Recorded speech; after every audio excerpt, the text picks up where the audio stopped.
O'Reilly Factor is on tonight. Days after her young son vanished, Melinda Duckett took the heat in a Nancy Grace interview, then killed herself. Now her family is suing CNN. We'll have the story. Polygamous leader Warren Jeffs faces accuser in court today. We'll have details of the teen bride's shocking testimony. I'm not a racist. That's what's so insane about this. I don't, and yet it's said, it comes through, it fires out of me. And a bizarre apology from comedian Michael Richards over his racist remarks. Caution, you're about to enter the no spin zone. The Factor begins right now.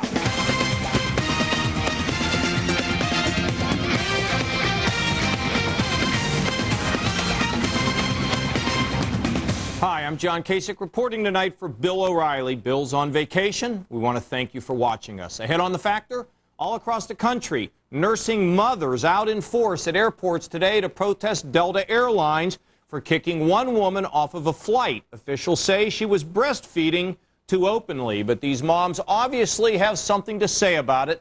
We're going to have the debate. And then, on the heels of an incoherent racist rant at a Los Angeles comedy club, Michael Richards of Seinfeld fame makes a very bizarre appearance on late night TV. I'm deeply, deeply sorry. And I'll get to the force field of this hostility, why it's there, why the rage is in any of us. More on that coming up. But first, our top story. The family of 21-year-old Melinda Duckett files a wrongful death lawsuit against CNN. You may remember Melinda was interviewed by Nancy Grace after her son Trenton vanished. The questioning got pretty tough. Why aren't you telling us where you were that day? You were the last person to be seen with him. And we've already gone out and distributed the flyers and spoken. Right. Why aren't you telling us and giving us a clear picture where you were before your son was kidnapped?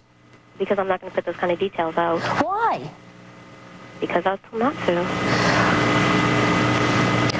Miss Duckett, you're not telling us for a reason. What is the reason? You refuse to give even the simplest facts of where you were with your son before he went missing. The next day, Melinda killed herself, and since that time, suspicions about her son's disappearance has fallen on her. Joining us now from Miami, J. Paul Deratani, the attorney for Melinda's parents and her estate. Jay, if you could quickly sum up why you think you have a case here, what's it based upon?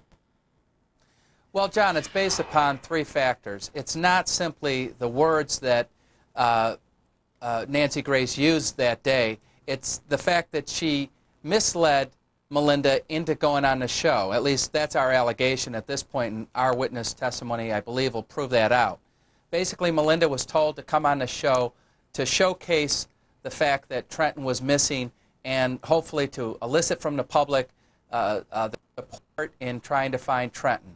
Secondly, Nancy Grace had specific knowledge that Melinda was in a fragile condition. It's obvious from the tape that she is a distraught mother, and yet she continued to barrage her with questions, even after, as you just played that tape, even after Melinda simply said, well, we're talking about the flyers, I'm trying to pass out the flyers. What's the third one, Jay?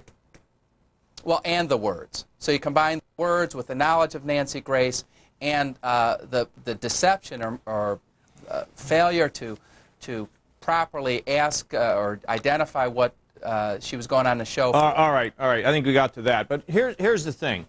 Who thinks they're going to go on Nancy Grace's show and it's going to be some kind of a controlled environment? I mean, Nancy Grace is known for having volatile interviews. You know, that's frankly, that's why people watch her. So what was the surprising aspect of that?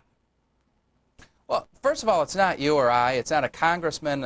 It's not a lawyer. This is a 21-year-old kid. I don't know what Melinda knew, but the bottom line was the producers and she represented to Melinda that they were going on the show for a different reason. Well, we're not sure about that, Jay. But listen, just in that little sound bite that we just heard from Nancy Grace, she's asking Mrs. Duckett. She's saying, "Where were you?" I mean, I don't know what's so tough about that question. What did you do the day that your son? And she even said when your son was kidnapped. She didn't allege anything. She just said, "Tell us the details of what was going on." I don't know how the heck you have a lawsuit because you got a TV commentator asking a question that everybody, frankly, is asking. Oh, come on. She's I'm not serious. She's not asking her where she is. She's implying, and she says it, we want to know more information. That last statement there is implying that Melinda harmed her son. We think something more is going on, whatever the exact words were that she...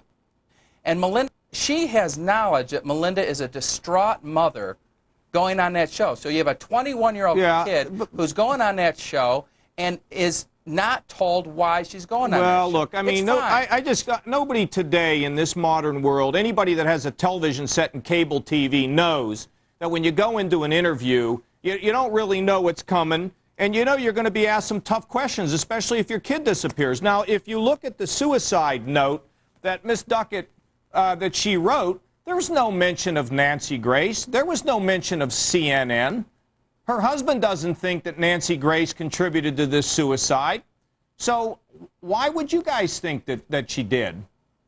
Well, based upon the circumstances that occurred, based upon the stress that she was under, she committed suicide, John, within a day of that interview. But is it possible that because of that interview, and I'm not alleging anything, I just know she remains a top suspect, is it possible that because of that interview, she realized there's no way out? She can't answer these questions. And maybe she said, you know, I have no way out, so I'm going to take my own life. Isn't that possible here? Sure, anything's possible. Right. And we're simply, but we're saying, wait, and what we're saying is that's one factor. We don't have to allege in a complaint that it's the only factor that caused her death. But certainly what we believe is that the interview and Nancy Grace's conduct, in combination with failing to tell her the basis of the show, when she's a 21-year-old distraught mother going on. You made that Jay. I just think that's a thin deal. Let me ask you this: do you think that CNN just might want to settle this? Is this why this suit was brought? No, it wasn't brought for that.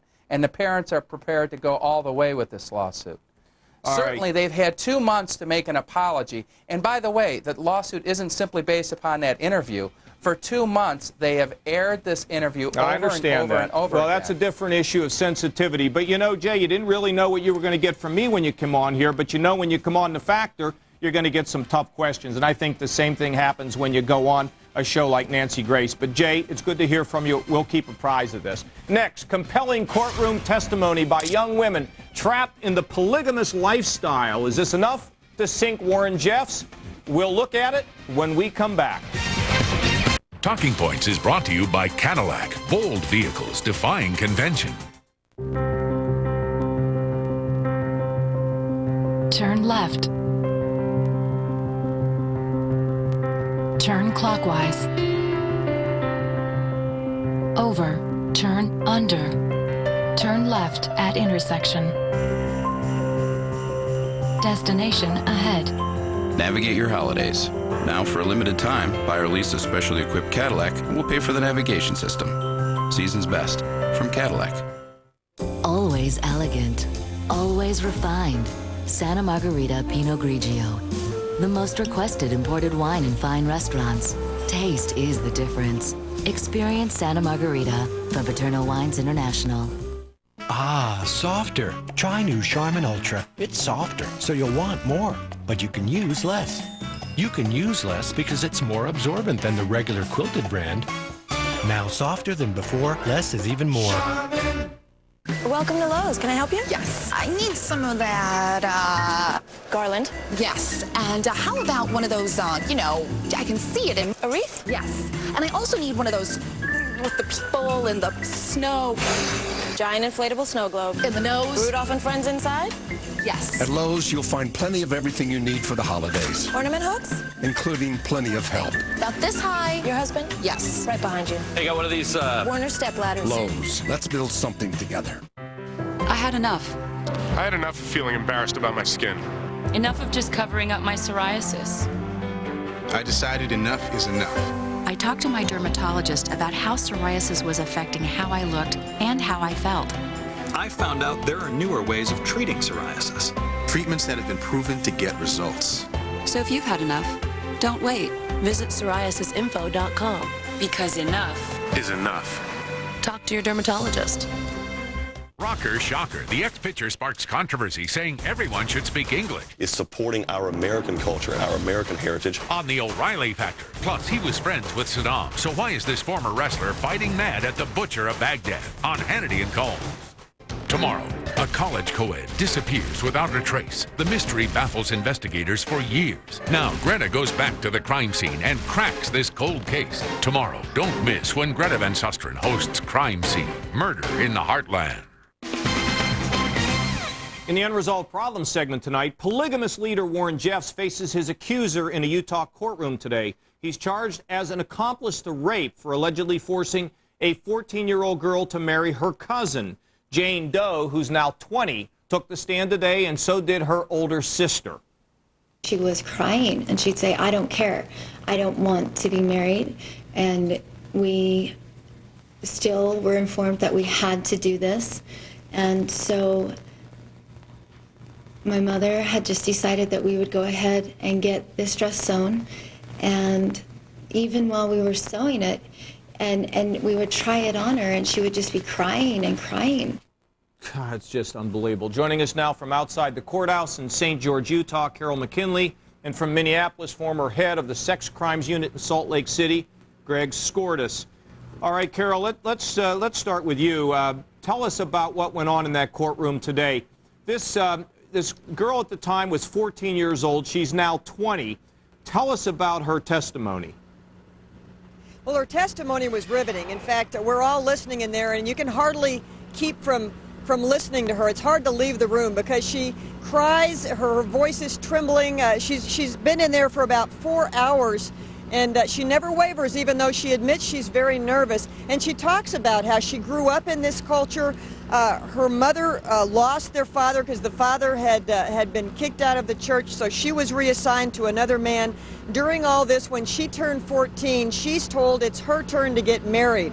She breaks down when she talks about how she finds out that her partner is to be her first cousin. She says it was the worst night of her life, the night before she got married. She talks about how tough it was to have marital relations, in other words, to have sex with this man at the age of 14 when she didn't even know what it was about. Now, Warren Jeffs is in the courtroom just feet away from her. This is the man who was God's mouthpiece to her. He's staring at her, sometimes with a gentle smile on his face. There are 12 men behind him in support of him, all dressed in suits, who have 40 wives between them. That's how the courtroom is. Very intimidating for this woman, but at 20 years old and very pregnant, by the way, herself today, she's holding up well, John. Carol, let's talk a little bit about Warren Jeffs. You know, he's, look, I can't prejudge it, at least not on the air. I got thoughts, my own thoughts in my head about some of the viciousness that has been reported about what's gone on in this cult.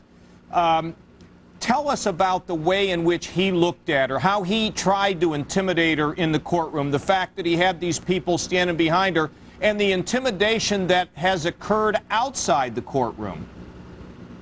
Well, you know, her family's not in there. Her two sisters have testified, but they're not actually in the courtroom for her, although there are investigators on the side who've worked very closely with her, who are there to let her know that what she's doing is to them the right thing. Outside the courtroom, they've kept her under wraps. We haven't known her name until today. We won't reveal it today, but it's been very hard for her. Again, in the courtroom, you've got this entourage of Warren Jeffs sitting there. These men have about 40 wives between them. That's the culture. Yeah, it's they didn't ask unbelievable. any women to come along. Warren Jeffs is very thin right now. He's been in jail since about August or so, looking gaunt, but still very, I would say, humble. And many of his people who followed him before but think he's a phony now say it's all just an act. All right, that really on the inside, he can't wait to get back out of there. Greg, apparently the sister's testimony, and by the way, she was 19. She married 83-year-old Rulon Jeffs, who used to run the sect before this guy took over. They described her testimony as very compelling because she could corroborate what her younger sister said. How critical is this testimony from the sister?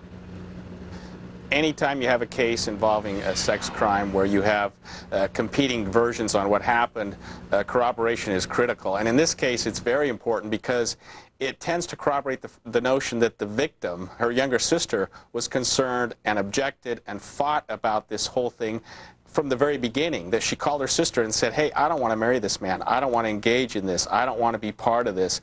Can you help me get out of this? And in fact, Warren, who was her husband's son, if you believe it or not, the sister was married to Warren's father, encouraged her to encourage her sister to go ahead with this marriage.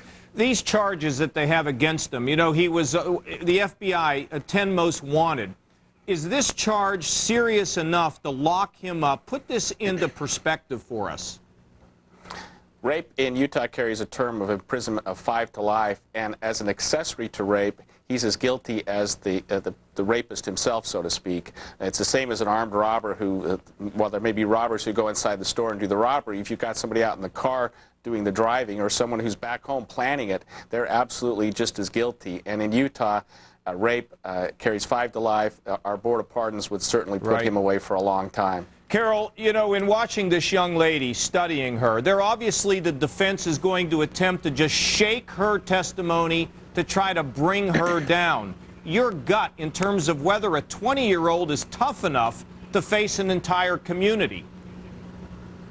Well, the defense team is a man and a woman, and the woman is the one who's doing the questioning in the courtroom right now. And as far as shaking down an entire community, I believe this woman, from what I've seen today, even though she's nervous and her voice is trembling, she's coming across as someone who's credible, not someone who's over-prepared or slick, John, and that could make a huge difference. The defense is trying to discredit her by showing her pictures of her former husband, saying, hey, you're smiling here, you're holding his hand. Just how miserable were you really? And she's coming back with very good, very logical answers. So if this is any indication of how a trial would be, I believe this woman will hold up well, even though she's only 20 years old. Greg, they are going to try to say that this is an attack on their religion. That's not going to hold up, is it, as an excuse if, in fact, they find out he ordered this?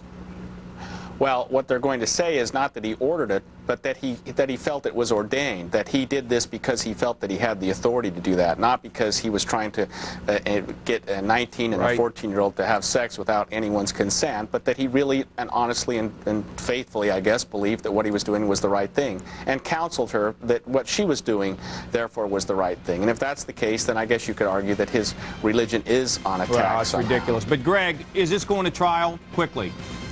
Oh, this case is going to trial. All right, yes. Carol, Greg, thank you both very much. Coming up, the war on Christmas meets the Supreme Court. Megan Kendall will tell us what's going on. And later, they went to breastfeed their babies on airplanes, and they are out in force to make their point. We're going to talk to one of the mothers involved in today's airport nurse-in directly ahead.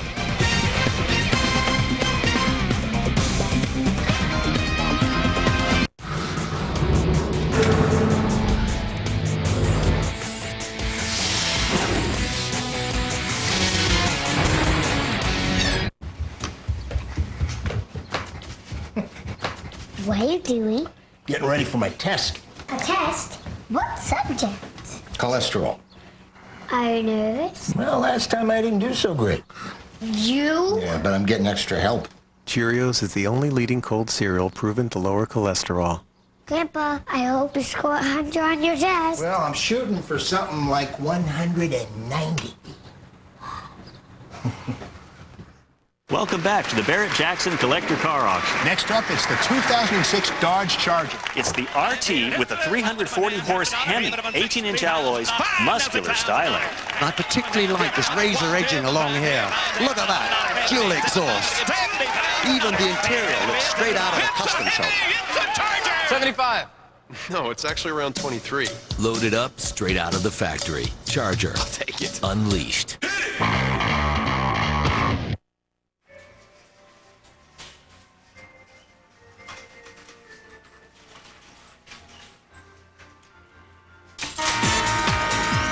The Ace Hardware one-day sale. Great products like a $69.99 portable DVD player or a $99.99 RCA MP3 player. Plus get a straight line laser level for just $4.99 after mail-in rebate. Sale is Friday only at Ace, the helpful place. Hey, it's time for the... At T. Rowe Price, successful investing is about balancing risk and reward intelligently. For each 1, 5, and 10-year period, over 70% of our mutual funds beat their Lipper average, finding the right opportunity. Low-cost mutual funds from T. Rowe Price. Invest with confidence. Request a complete prospectus or profile with investment objectives, risks, fees, expenses, and other information to read and consider carefully before investing.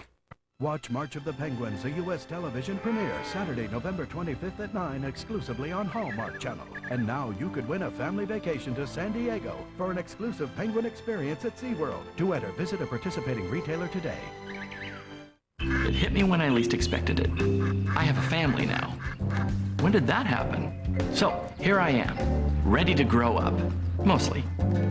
Getting serious about where you're headed? First Independent. Ready when you are. On Fox NFL Sunday, Joe, Terry, Howie, and Jimmy are on the road, broadcasting live from the site of the biggest weekly matchups. From Dallas to Chicago, from Seattle to New York. The greatest players, the epic games. Fox Sports broadcasts more NFL games in HD than any other network. Watch the NFL in HD on Fox. Got the set? Then get the receiver. Just call Comcast for all your high-def action.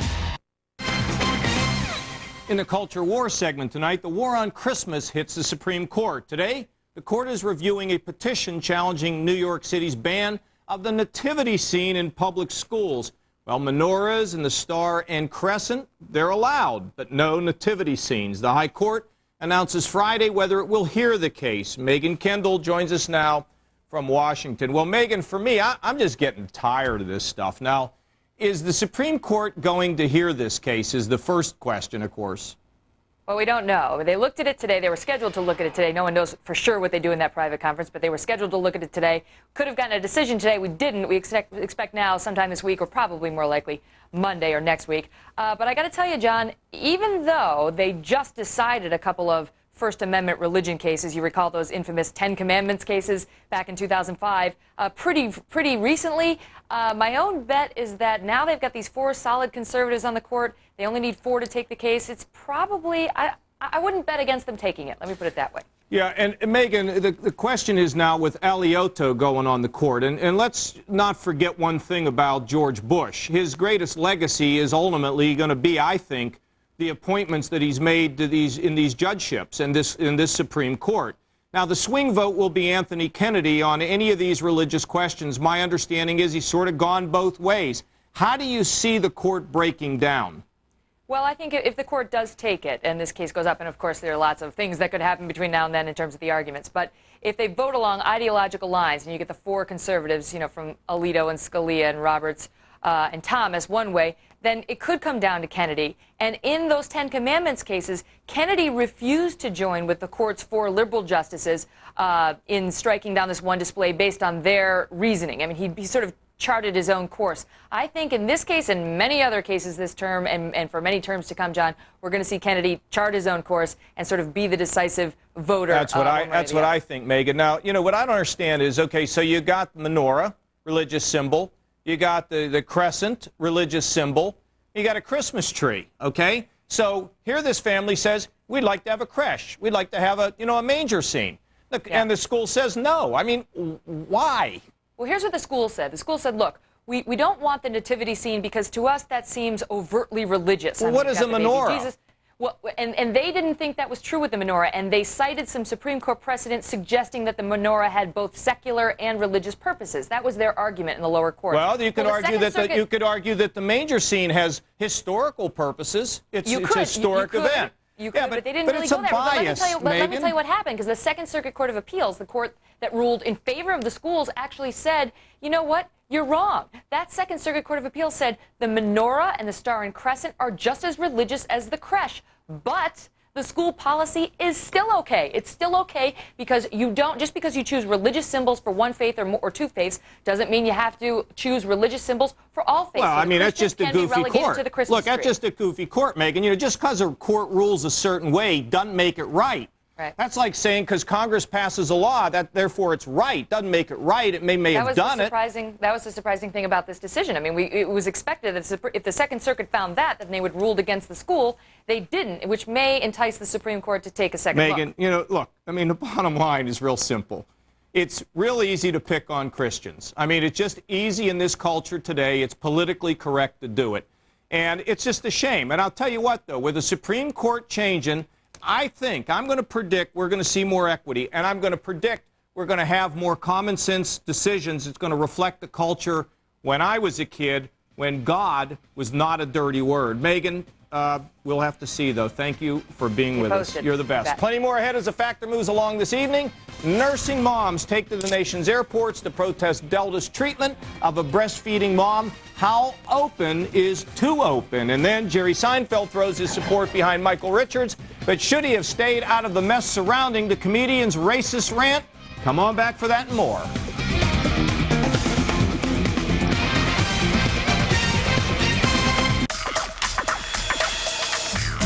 The Macy's Thanksgiving sale is this Wednesday. Save an extra 10 to 20% when you use your Macy's card. With love from me to you. If you have a cold and high blood pressure, you should know that decongestants in these cold medicines can raise your blood pressure. So why take them? Take decongestant HBP. Powerful cold relief that won't raise your blood pressure. If you're concerned about catching a cold or the flu this season, here's an idea. Move to a deserted island and avoid other people for 6 months.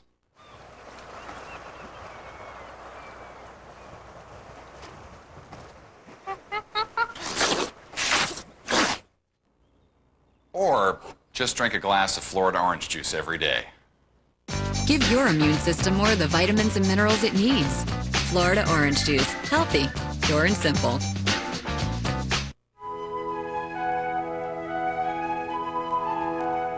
If you haven't yet discovered the beauty of classical music, this is the music collection for you. Presenting Best Classics 100, the top 100 classical songs of all time, on 6 CDs for the unbelievable price of only $24.98 plus $4.95 shipping and handling.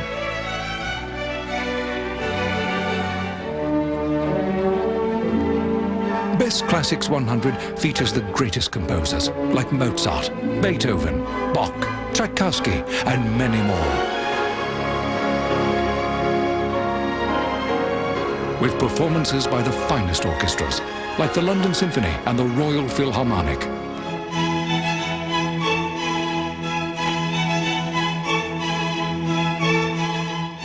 Best Classics 100, over 7 hours of spectacular music on 6 CDs for the extraordinary low price of only $24.98, plus $4.95 shipping and handling.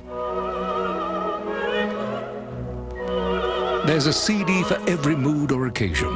You get uplifting classics, relaxing classics, golden classics, vocal classics, favorite classics, and spiritual classics.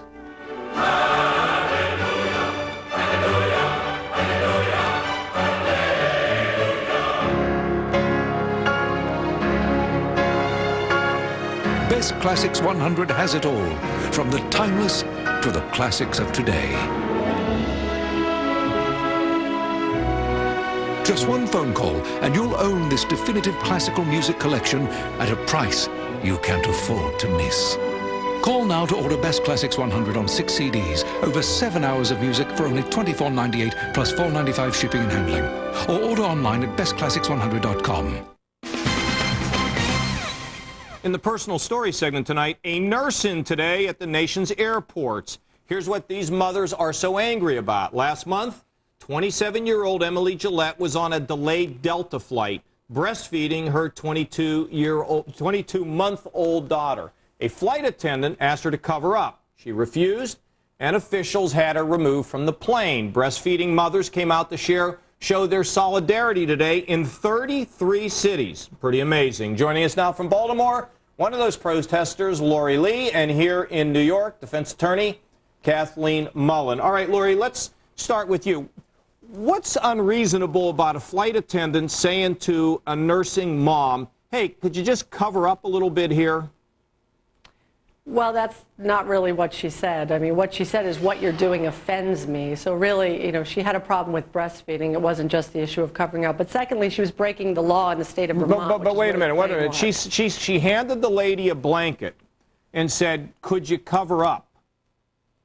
And the mother said, no, thank you. Okay. I'm fine doing what I'm doing. Right. She was wearing a nursing shirt, and the baby and the shirt were covering her breast completely. Okay, so in other words, really, you think it was a request. Okay, Kathleen, how do you feel about that? Here you have the flight attendant saying cover up. Yeah. Now she says that the breast was not exposed. I mean, your take on this thing? I think, John, that there are a lot of things in our polite society which offend some people, don't offend other people. When you are out in society, and this woman was in an aircraft, captive audience, and what you are doing, while it may be legal, is offending someone else's sensibilities. I don't see what's wrong with a little common courtesy. How about some respect? Now this lady, to be fair to her, she was sitting the second row from the back. The plane had been delayed for over 3 hours, okay? It's not like she was walking around the plane. She was in the back of the plane. Could this just have been a case where, look, I've been in airports, it drives you crazy, right? Where, the flight attendant got carried away and just was angry. Well, it very well may have been a case where the flight attendant was angry, but if what she said was, could you please cover up, what you're doing is offending me. John, what's wrong with this woman saying, oh, I'm terribly sorry, and trying to be respectful of someone else's sensitivities? I don't see what's the matter with that. Lori, is this a bigger cause? I mean, we could talk about what happened on that airplane all night long, and you say one and somebody else says another, but is this really a case of where some people think they ought to be able to breastfeed in any sort of a circumstance, while other people say, I'm uncomfortable? How about some compromise or some common sense? I believe it truly is a bigger issue because as a matter of public policy in this country, we say that breastfeeding rates are very low compared to other Western nations. We need to increase them, and yet public attitudes and the experience of women when they go out as a new breastfeeding mother is that it's shameful, it's wrong, we don't want it around. Discretion is really a red herring because I've been doing this for years now, working with breastfeeding mothers. It's what I do as a career. And I can tell you that I don't know any mothers who go out of their way to expose their breasts. Everybody pretty much is discreet. And a child beyond the age of 2 months will not let you put a blanket over their head. You'll draw more attention to yourself because they'll be ripping at the blanket and starting to fuss at you because they want to look at you and they don't want to be suffocated under a cover. Yeah. What's important is that we say that we need to increase breastfeeding rates, so that means that the public attitudes have to nobody's join disagreeing public with policy. that. It's a question of, look, you got people sitting in airports today. They were in Columbus today, sitting in there protesting, and I don't quite get it. Right. What the big hubbub is. I've never seen anybody stand up and say stop breastfeeding your kid. Right. Nobody is against breastfeeding. We're all for breastfeeding. Yeah. If you want to breastfeed your baby, go right ahead. But when you are out in public, how about having some respect for other people's sensitivities that may be different than yours? In the video we just saw, in the protest, there were women standing in the airport with their breasts exposed, with their babies breastfeeding. Well, I don't think that's what Lori wants. That's not what she's saying. No, she's saying let's not send a mixed message. But, part of the issue